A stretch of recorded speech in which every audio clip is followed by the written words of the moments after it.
Eleanor and John Whitmore seemed like the perfect couple. He, a retired insurance broker with a calm demeanor, and she, a beloved volunteer known for her kindness and sharp mind.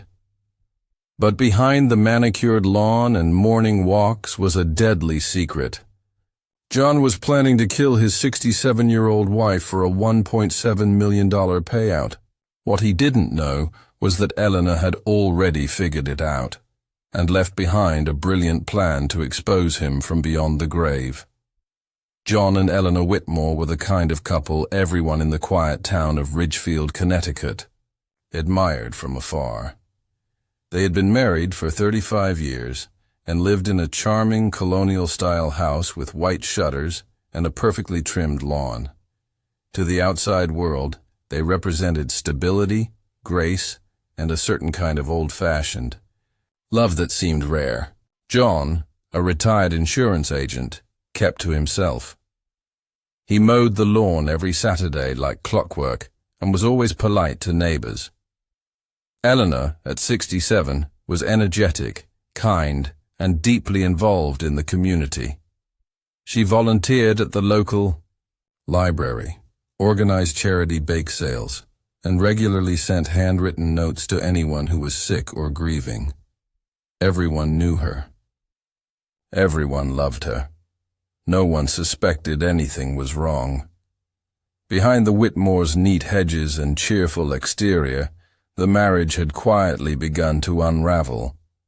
The shift was almost invisible, marked not by loud arguments but by subtle absences, conversations that never happened, glances that no longer lingered. John had grown distant, spending more time in the den with the door closed. Eleanor had once described him to a friend as silent, but not in a peaceful way anymore. Something about him had changed. The turning point came after Eleanor's sister passed away. It was a difficult time, but along with the grief came a substantial inheritance. $1.7 million. Eleanor, always modest with money, didn't make a fuss about it. She kept it quiet, telling only her lawyer and making a few vague references to retirement being a bit more comfortable now.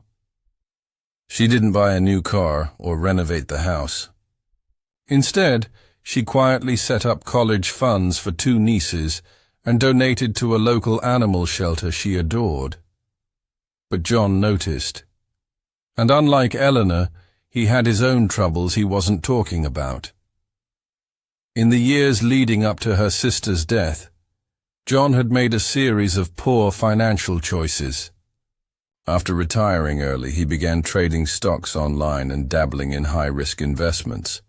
At first, it was a hobby. Then it became an obsession. Then it became a disaster. He lost tens of thousands of dollars, some from their joint savings, some from secret credit cards Eleanor didn't know about. He owed money, more than he could repay, and as the pressure mounted, so did his desperation. When Eleanor's inheritance arrived, John saw a way out. The money could wipe away his debts, buy him a fresh start, and most importantly, allow him to maintain the lifestyle he thought he deserved. But the funds weren't in his control. Eleanor had kept the inheritance in her own name. She wasn't, hiding it from him, but she also wasn't handing it over. She told him she wanted to keep the money safe and use it wisely. That didn't sit well with John. He began suggesting changes to their financial setup. He encouraged Eleanor to add his name to her investment accounts and to revise her will so that everything would automatically go to him. At first, Eleanor didn't suspect anything. They had shared everything for decades, and she didn't question why he wanted to be more involved. But soon, his behavior grew more forceful. He started pushing harder, asking for documents, insisting they consolidate. Everything. He claimed it was for simplicity. Eleanor hesitated. She was generous, but not naive. Something about John's sudden interest in their finances felt off. She began to observe him more closely. She noticed that bills she thought were paid hadn't been. She caught him checking her email once. She also began experiencing odd health issues: fatigue, dizziness, trouble sleeping. She chalked it up to stress and aging at first, but the timing was strange. The symptoms always seemed worse after meals. John prepared, or after tea he brought her without her asking. Still, she didn't panic. Eleanor was cautious and thoughtful. She didn't accuse him or confront him. Instead, she began documenting what she saw. She quietly met with her lawyer in a neighboring town, away from anyone who might know her. She updated her will. She wrote a detailed letter and gave it to the lawyer, instructing them to give it to the police only if something happened to her. She didn't want to believe her husband of 35 years might be plotting against her. But she also didn't want to be foolish. Meanwhile, John was growing more anxious. The debts hadn't gone away. He was getting calls from banks and creditors. One of the investments he made turned out to be a scam, and he lost even more money. He tried applying for a personal loan using Eleanor's name, but was denied. Every attempt to solve his problems made them worse. He began to think about the insurance policy they had taken out years ago.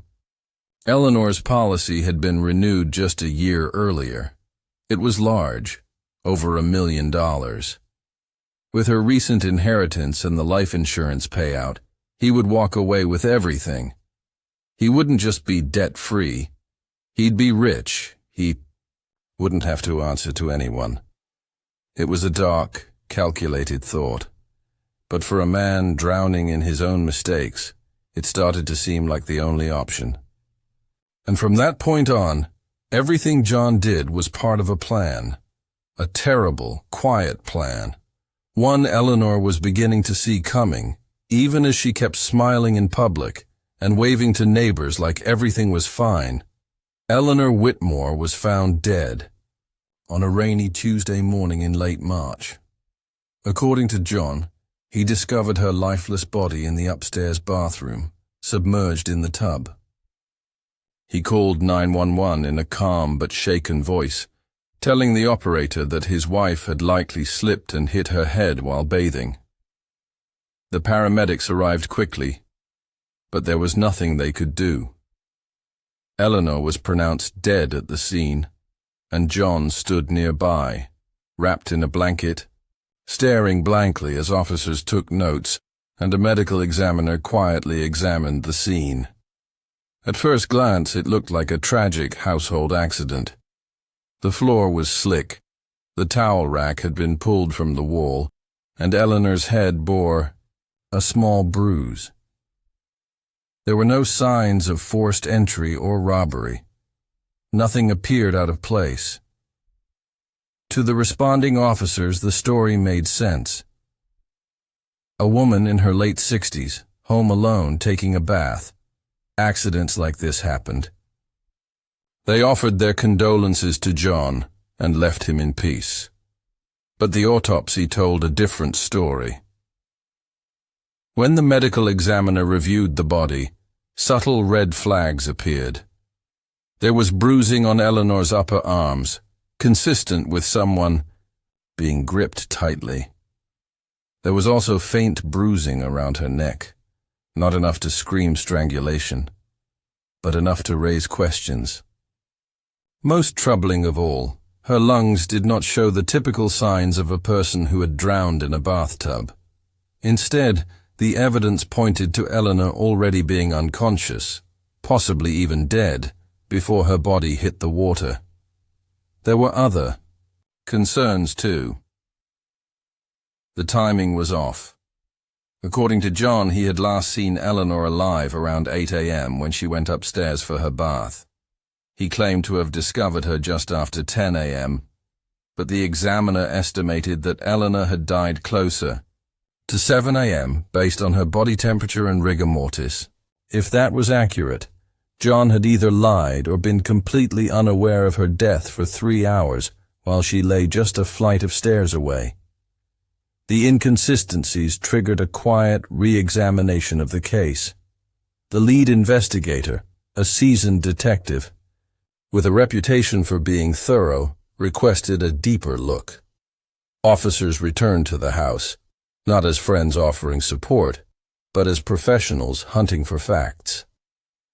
They found Eleanor's phone in the kitchen, her planner open on the table. She had scheduled a lunch with her niece and planned to visit a bookstore that afternoon. There were no signs she had been depressed or unwell.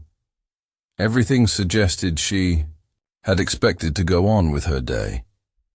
John, meanwhile, was calm. Too calm, some thought. He didn't seem distraught or overwhelmed. Instead, he appeared focused, on the phone with the life insurance company the very next morning, asking for the proper paperwork. He told a few people he was trying to get things sorted, but others felt his concern lay more with money than with mourning. He spoke at Eleanor's funeral in a brief, composed tone, thanking everyone for coming. He didn't cry. He didn't linger. Afterward, he returned home alone, shutting the door behind him and declining most visitors. But the detectives weren't finished. They had questions that didn't yet have answers, and the more they looked, the more they began to wonder who John Whitmore really was. A background check showed no criminal record, no history of violence, no previous complaints, but his finances painted a different picture. In the past year alone, John had withdrawn large sums from joint accounts, transferred money to an overseas recipient, and opened 2 credit cards under his name that were now maxed out. He had also been flagged by an online trading platform for suspicious transactions. None of this was criminal on its own, but in the context of his wife's death and her sudden inheritance, it became more than just bad luck. Then came the toxicology report. Traces of sedatives were found in Eleanor's system, drugs she had never been prescribed. The levels weren't high enough to be fatal on their own, but they could have made her drowsy, slow, and vulnerable. If she had been drugged before entering the tub, it could explain why she didn't fight back or try to escape. But there was no prescription, no pill bottles, no explanation for how the substances had gotten into her body. And so the mystery deepened. Investigators also found something odd in the kitchen. A cup on the drying rack with a white powdery residue at the bottom. It was collected and sent to the lab. The results matched the sedatives found in Eleanor's system. Combined with the bruising and the inconsistencies in John's timeline, the death could no longer be viewed as an accident. It was reclassified as suspicious, and a formal investigation was launched. But still, nothing was concrete. There was no direct evidence tying John to any physical act of violence. The drugs could have come from anywhere. The bruises could have been accidental. Without a confession or a witness, everything remained circumstantial. So the investigators turned to Eleanor's lawyer, hoping to get a clearer picture of the couple's final months. That's when the tide began to turn. The lawyer revealed that Eleanor had made changes to her will just weeks before her death. She had removed John as the sole beneficiary and placed the majority of her assets into a trust. More intriguingly, the lawyer handed over a sealed envelope with Eleanor's name on it, something she had left behind with instructions to open. Only if something ever happened to her, the envelope would change everything. Inside was a chilling account of fear, suspicion, and a warning that she believed her husband might one day try to harm her. And with that, the investigation shifted from a tragic accident to something much darker. The envelope Eleanor left with her lawyer was handwritten on cream-colored stationery, the kind she used for thank-you notes and birthday letters. Inside, the message was clear and unsettling.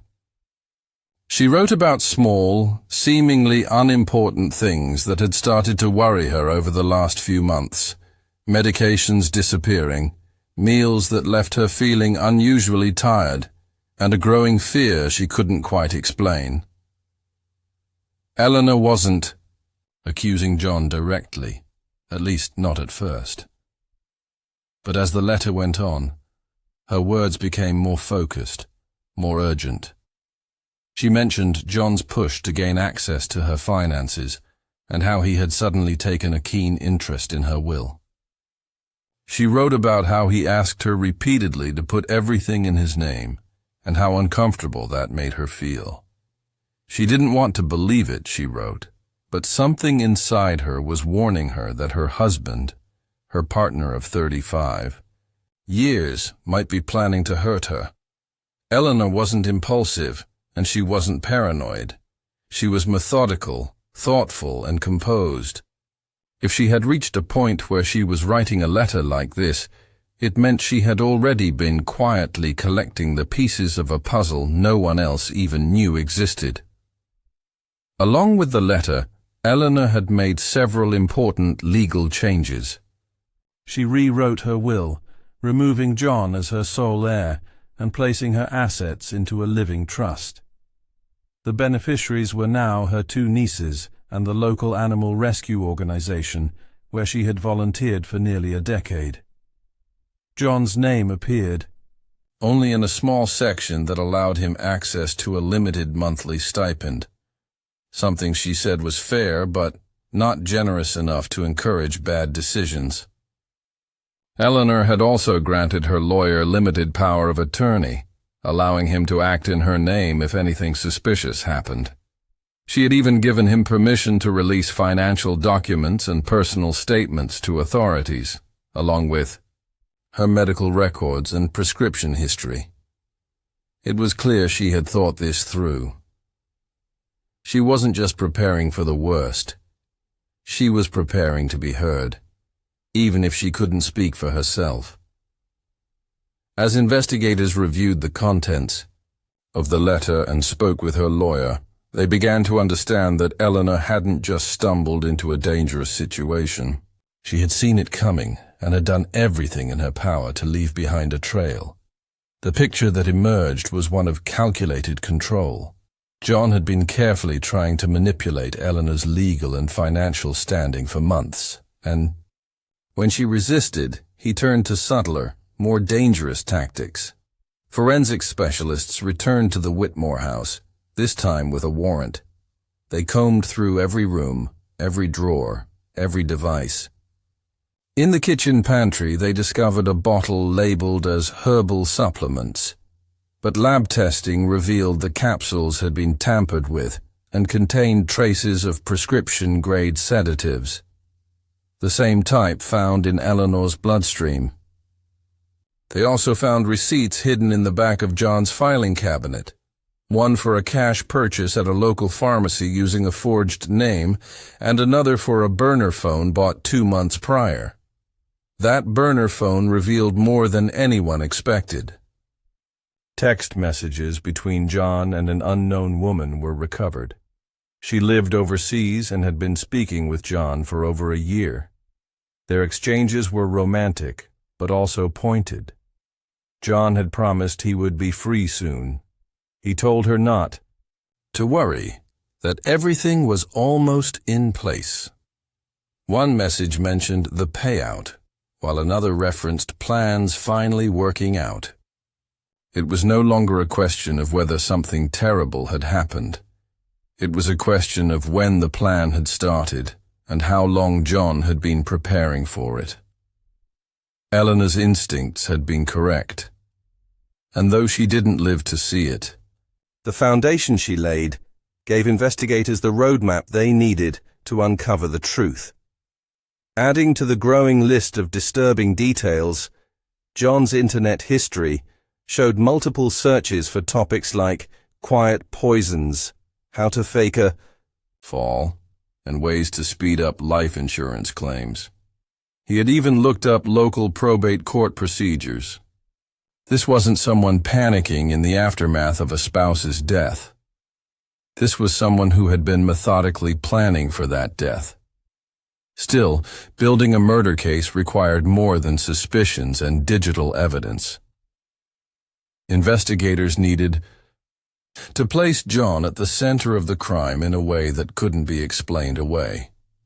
So they reached out to forensic analysts who specialized in home surveillance and smart home technology. That's when they discovered something unexpected.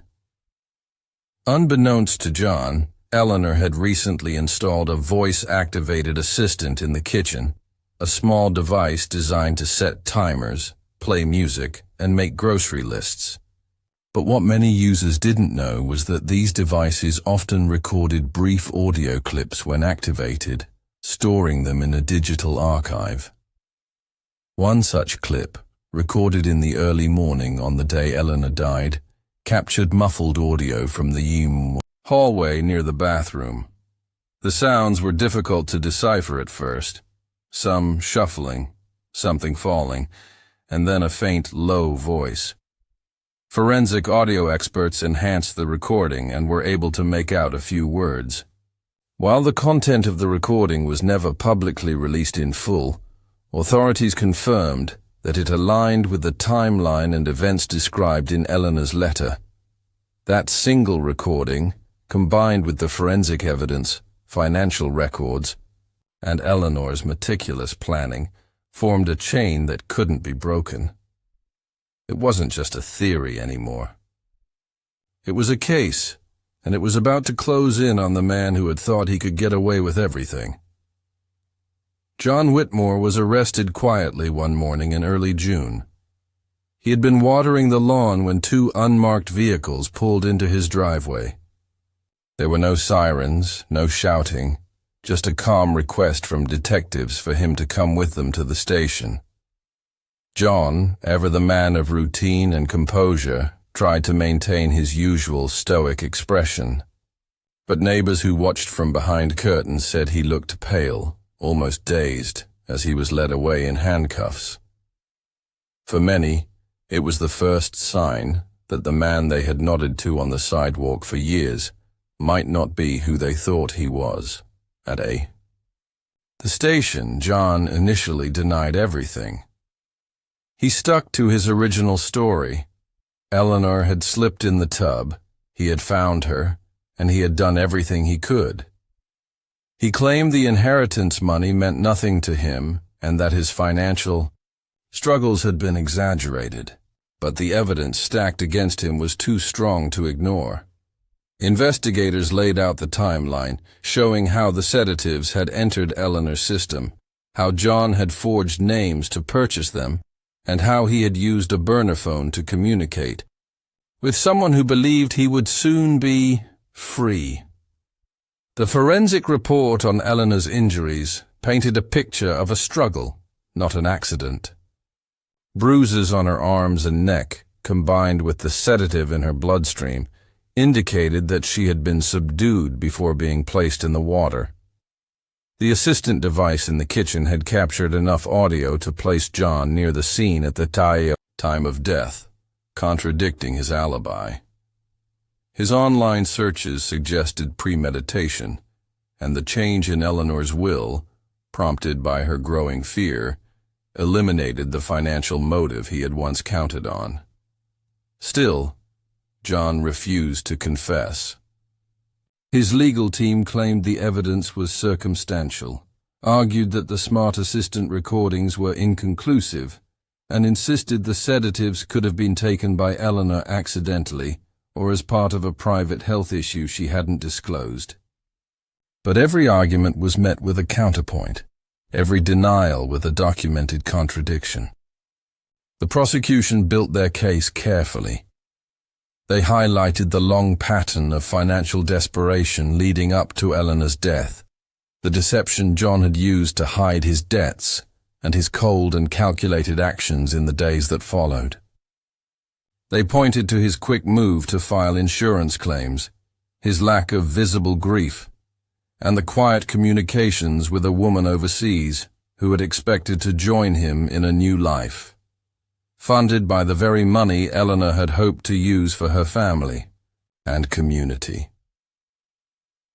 At the center of it all was Eleanor's letter. In court, it was read aloud. The room was silent as her words filled the air. Words written not in fear, but in clarity. She had sensed what was coming, and she had acted not just to protect herself, but to leave behind proof. Her description of John's behavior, her suspicions about being drugged, her cautious documentation of events, every detail matched what the investigation had uncovered after her death. For the jury, the letter served as a voice from beyond the grave. It gave Eleanor presence in the courtroom, and more importantly, it provided a direct, human counter to John's cold rationalizations. She hadn't just been a victim, she had been a witness, and her words carried more weight than John ever expected. Witnesses testified about the change in John's behavior in the months before Eleanor's death. Former friends, co-workers, and even distant relatives mentioned how he had seemed more secretive, more irritable, and strangely fixated on financial matters. A former colleague from his insurance days testified that John had once joked about how people don't ask too many questions when it looks like an accident. The courtroom murmured at that, a chilling reflection in light of what had actually happened.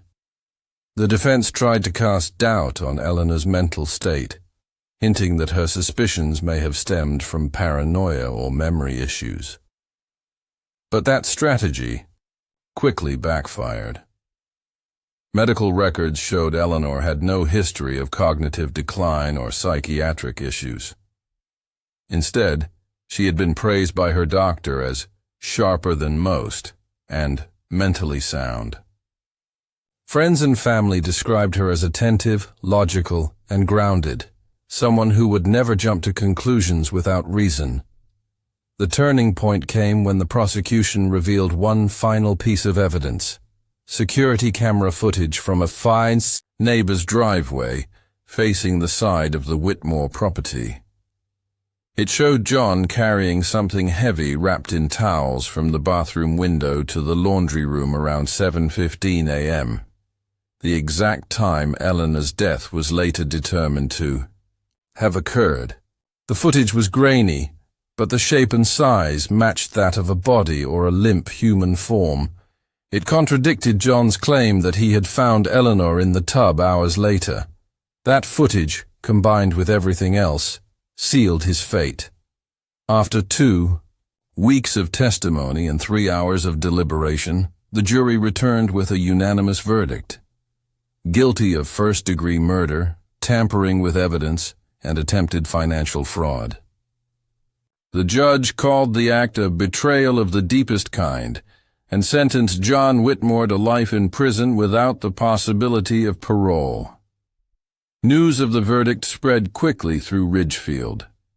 Neighbors who once waved at John with polite smiles now spoke of him in hushed, appalled tones.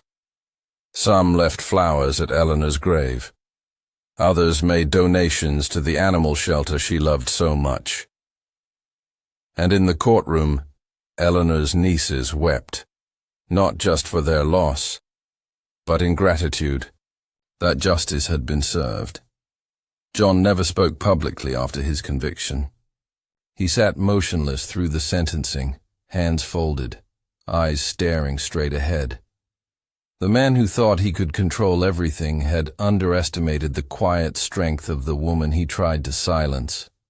And even in death, she had outsmarted him. In the weeks that followed the verdict, the story of Eleanor Whitmore spread beyond the quiet boundaries of Ridgefield. Local news stations ran features on her life and legacy, focusing not just on the tragedy of her death, but on the extraordinary foresight and strength she had shown in her final months. Newspapers carried headlines like, "She knew the truth," and "A voice from the grave," while true crime forums dissected every detail of the case, from the sedatives in the tea to the hidden capsule bottle in the pantry. For many, Eleanor became a symbol of resilience, a woman who recognized danger and took every step she could to protect others, even if she couldn't save herself. She had not waited passively for answers to come. She had created them, piece by piece, while quietly living alongside a man she feared was planning her end. Eleanor's two nieces, Meredith and Julia, worked closely with her lawyer to establish the Eleanor Whitmore Foundation, using the funds from her estate to provide support for elder abuse prevention and legal aid for vulnerable individuals in similar circumstances. They partnered with community centers, launched awareness campaigns, and even began speaking at events to share Eleanor's story in the hope of preventing others from suffering the same fate. The trust Eleanor had created allowed for the donation of a sizable sum to the Ridgefield Animal Rescue League. With it, a new shelter wing was constructed and named Eleanor's Haven, complete with a sunlit room filled with cats and a garden where volunteers could sit with animals in peace. Her love for animals had been lifelong, and in death, she continued to give them safety. Back in the courtroom, the prosecutor who led the case admitted in interviews that he had never encountered a victim who had done so much to prepare for her own murder. He called Eleanor's letter one of the most haunting and important pieces of evidence he had ever seen. "She gave us the outline," he said. "All we had to do was follow it." Detectives also reflected on the case. One of the lead investigators, a veteran of over 20 years, said it had changed how he looked at domestic cases forever. "She wasn't hysterical, she wasn't loud, but she was clear. She knew something was wrong, and she told us in the only way she could. We just had to listen." Not everyone found closure, though.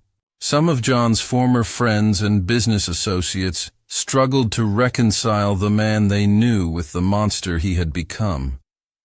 A few of them had attended the wedding decades ago, seen the couple smile at each other, and assumed they were content. But behind the Whitmores' carefully maintained image of normalcy had been something far more toxic.